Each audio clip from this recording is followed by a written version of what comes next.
안녕하세요, 송영선입니다. 이번에는 한일 관계 좀 다뤄보겠습니다. 일본이 칼을 뺐습니다.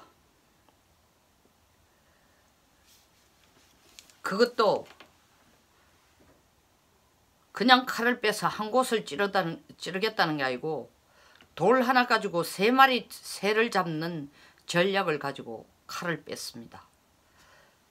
지금 한국이 외교를 펼치는 걸 보면 미국은 우리를 스토커라고 생각하고 있어요. 스토커. 해주기 싫은 거 따라다니면서까지 해달라 종전선언 해달라, 제재 풀어달라, 북한에 대해서 제재 풀어달라. 이제 꼴도 보기 싫으니까 단순하게 달러가 놓으라고 얘기했어요. 남북 경협 우리한테 얘기하지 마라. 가능성 없다. 미국이 우리를 스토커라고 본다면 일본은 우리를 어떻게 볼까요? 전응하라고 지금 보고 있어요. 전응하.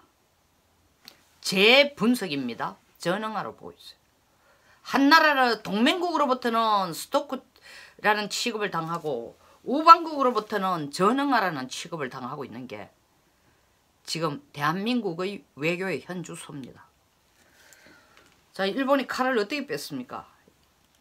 강제징용 판결 이후에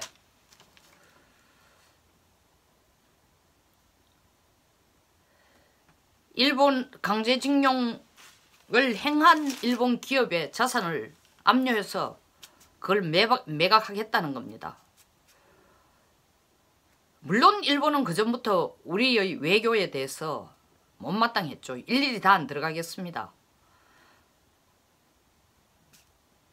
그러나 이 강제징용 판결에 대한 문제가 드디어 하나의 분기점이 돼가 터지는 이유는 그 앞에 초계기 문제가 있고 더 앞에 위안부 합의를 한국 정부가 나서 깨므로써 일본으로서는 국가로서의 그런 모욕감은 더 이상 당할 수 없다라는 칼을 품게 했습니다.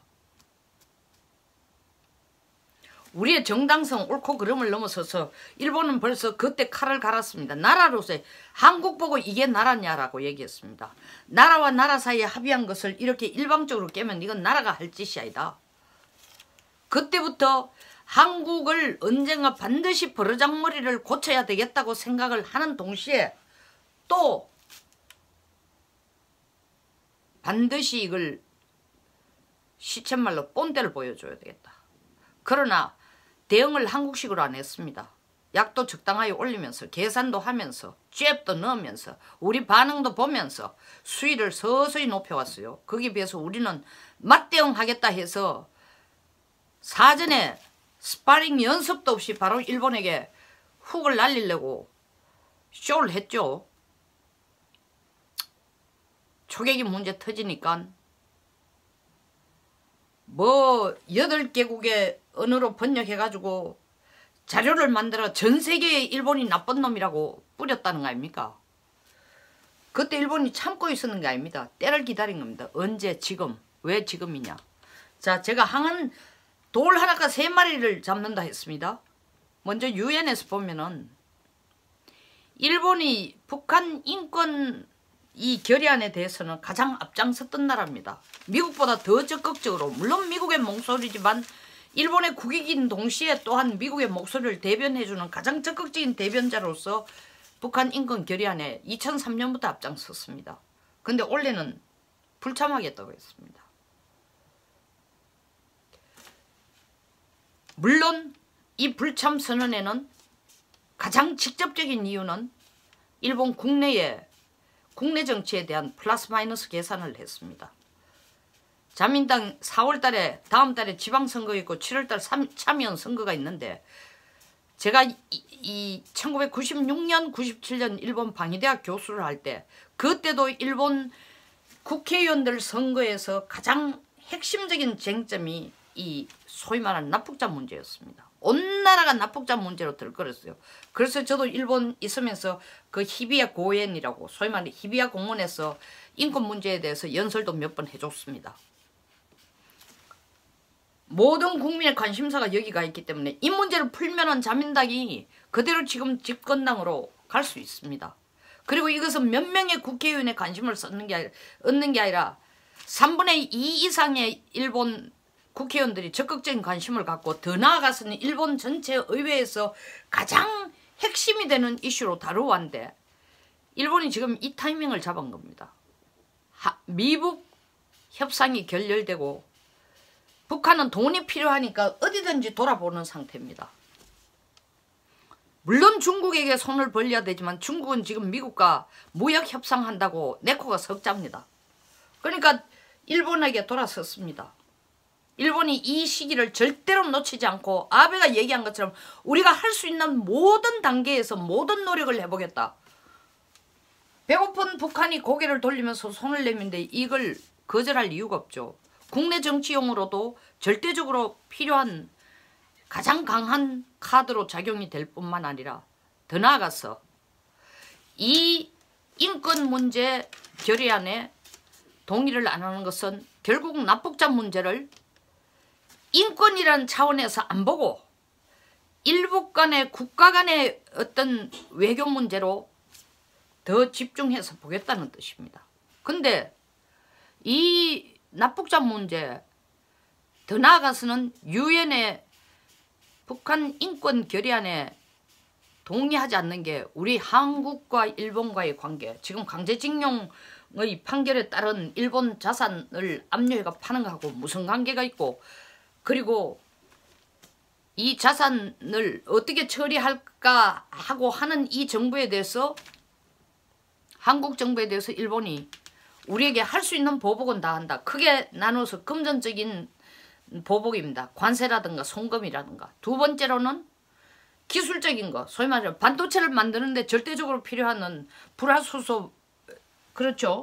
불화수소를 일본이 우리한테 수출을 안 하겠다는 겁니다. 그리고 세 번째는 비자 발급 문제입니다. 그러니까 외교적인 측면, 경제적인 측면, 경제적인 거에서도 특히 기술 문제, 기술과 원자재 문제, 그리고 실질적으로 무역과 관련되는 관세와 그리고 상호 국가 간의 송금 체제에 이렇게 거의 다를 커버하고 있습니다.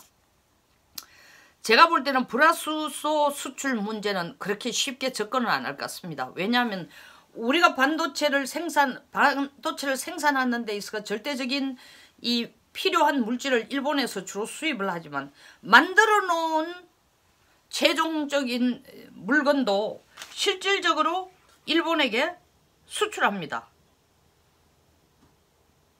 그러니까 상호 그 아이템을 통해서 상호가 주고받고 하는 경제 관계가 이루어지기 때문에 이거는 쉽게 말은 이렇게 하지만 이거는 마지막까지 가서 보지만 바로 관세 문제 같은 건 적용을 할 수 있습니다.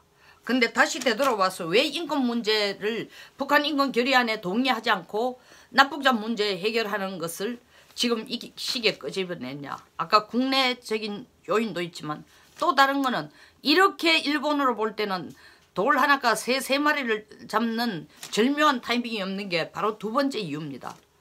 이렇게 되면 어떻게 돼요? 일본하고 북한이 앉아가지고 납북자 문제를 가지고 왈가왈부 혹은 속닥속닥 하면은 무엇이 왔다 갔다 합니까? 돈이 왔다 갔다 합니다. 필수 불가결이에요. 그리고 북한이 원하는 경제 지원, 직접적으로 일본이 하지 않지만 미국이 허락하는 범위 내에서 직접적으로 캐시는 안 주지만 북한이 경제적으로 소위 말하는 트럼프가 입버릇처럼 하는 것처럼 부강한 나라가 되도록 만들어줄 수 있는 그런 인프라라든가 간접적인 지원은 일본이 할 겁니다. 더더구나 북한은 일본에게 이때까지 계속 1945년 이후부터 계속 주장해온 게 뭐냐. 일제 36년에 우리가 시달린 거에 대해서는 보상과 배상을 하라. 나라가 이렇게 갈라져서 전쟁한 것도 결국 일본 36년 통치 때문이다. 그러니까 거기에 대해서도 배상해라. 그러면서 몇 년 전에 일본에게 요구한 일북관계 개선 전제 조건으로 일본에게 요구한 돈이 북한 연 GNP에 거의 2배가 넘는 돈을 일본에게 요구한 적이 있습니다. 그걸 줘야 일북 수교를 하겠다. 근데 그걸 바로 끄집어내기는 어렵지만 납북자 문제 들고 나오면 돈 문제 나오죠. 그러면 일본으로서는 이때까지 미북이 앉아가 정상회담 한다고 하면서 일본에게 있어서 한국보다도 더 치명적인 위협이 북한 핵인데, 왜냐하면 북한이 미사일을 단거리를 가지고 우리한테 쏘지 않는 이상 장거리 미사일을 쏘거나 ICBM을 쏘면 전부 일본 상공을 지나가고, 혹은 그게 실패를 해가 끝까지 미국 본토를 못 가도 일본 바다에 떨어지게 되어 있습니다. 경로가 그렇습니다. 그런데 이 납북자 문제를 가지고 떠들면은, 얘기하게 되면은, 일본은 항상 자기들의 가장 직접적인 안보 위협인 북한의 핵 문제에 대해서 문 앞에도 얼씬거릴 수 없는 입장이었는데, 뭐 정전 협정을 얘기해도 일본은 직접 회담까지, 거기에 서명자도 아니고 직접 당사자도 아니니까 끼어들 방법이 없어요. 94년 제네바 합의 이후에는 경수로 건설하는데 일본이 돈을 많이 내면서 발을 넣었습니다. 그러나 지금은 그런 소위 말하는 상호 합의문도 없습니다. 그러니까 일본이 끼어들 틈이 없는데, 이 납북자 문제를 가지고 들어가면은 일본은 미국을 거치지 않고 한국의 협조를 구하지 않고 일본과의 관계에 있어서 자기들의 안보의 직접적인 문제를 북한과 딜을 할 수 있다라는 결정적인 기회를 갖는 겁니다. 두 번째, 결정적인 기회를 갖는 것뿐만 아니라 한국이 일본에 대해서 이렇게 계속 사사건건 외교적으로 일본 눈으로 볼 때 한없이 유치찬란한, 일본 눈으로입니다. 한없이 유치찬란하고 징징대고 과거를 가지고 또 울가먹고 하는 그런 치졸한 한국에 대해서 몸서리가 나는데, 그런 한국을 한미일 동맹체제라고 해서 만날 미국이라는 큰 우산하에서 실선관계는 아니지만 점선관계로 똑같은 미국의 동맹 파트너로서 나란히 일본하고 한국이 사이도 좋지 않으면서 가까운 척 해야 된다는 게 싫은데 꼭 그렇게 할 게 뭐 있냐. 북한이 일본과 협력이 잘 된다면 북한을 이용해서 한국을 컨트롤할 수 있는 레버리지도 없고, 북한을 이용해서 중국을 통제할 수 있는, 중국을 컨트롤할 수 있는 레버리지도 없고, 더 나아가서 미국까지 직접 통제는 아니지만 미국에 대해서 일본이 영향력을 가질 수 있는 카드를 북한이라는 레버리지를 통해 얻을 수 있다는 겁니다. 자, 이쯤 되면은 북한이 그렇게 꼴보기 싫어하고 사사건건 일본하고 싸우겠다는 한국이, 북한이 일본하고 가까워지는 꼴을 보면은 우리 정부가 가만히 있을까요? 몸달아 합니다.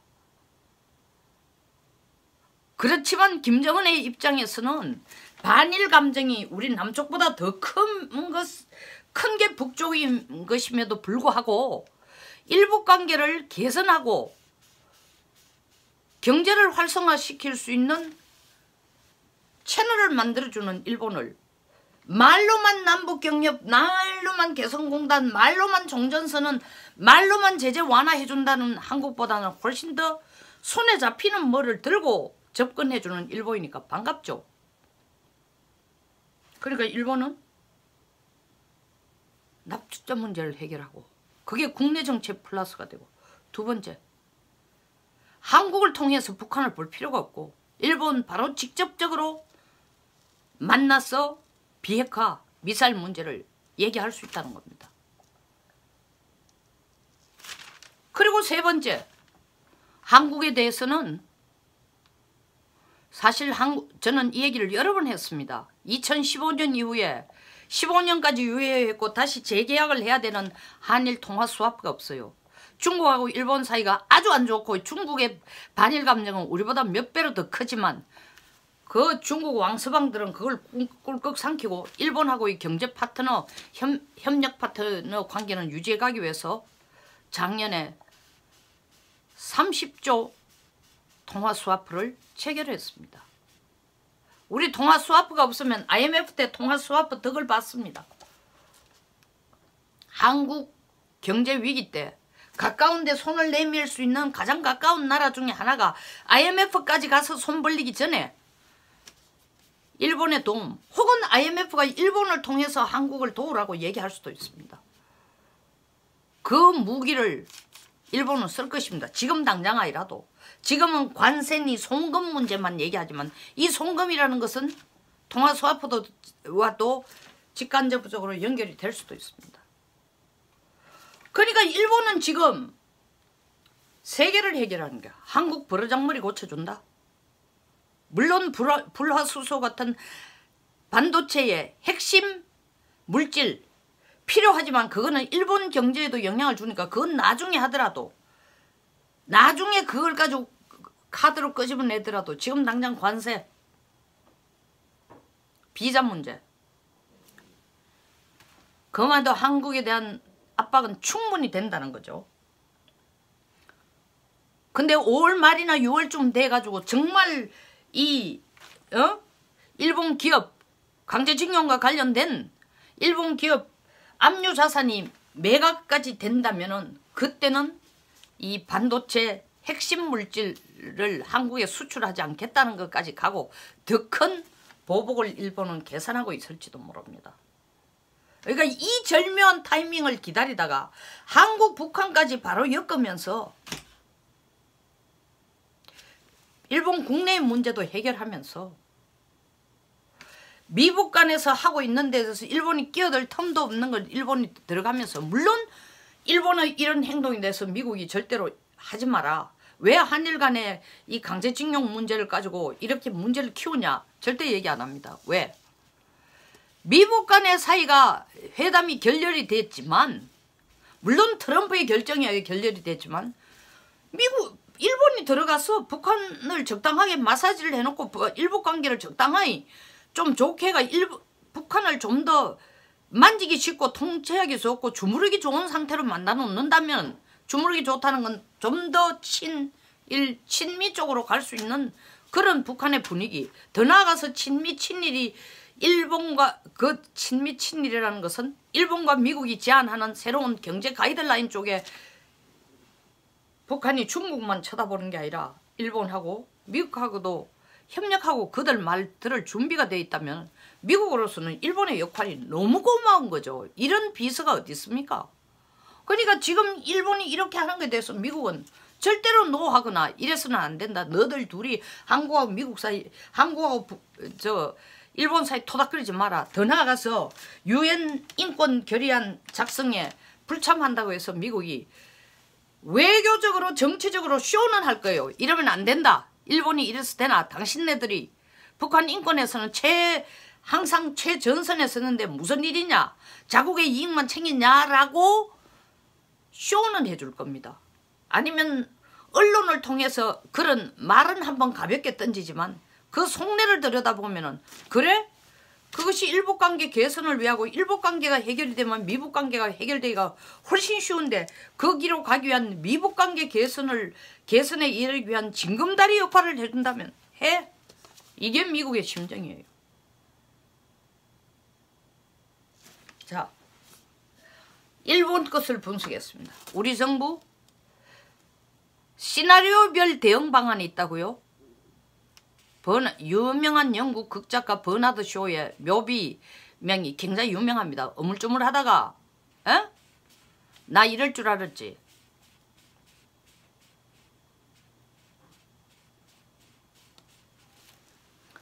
오래 살다가 보니까 결국 무덤에 와 있다. 이거를 우리식으로 우리나라 극작가가 번역을 우물쭈물하다가 이 꼴 될 줄 알았다 한데 한국이 지금 대안도 없으면 일본에게 큰 소리나 빵빵 치고 우물쭈물하다가 여기까지 온 겁니다.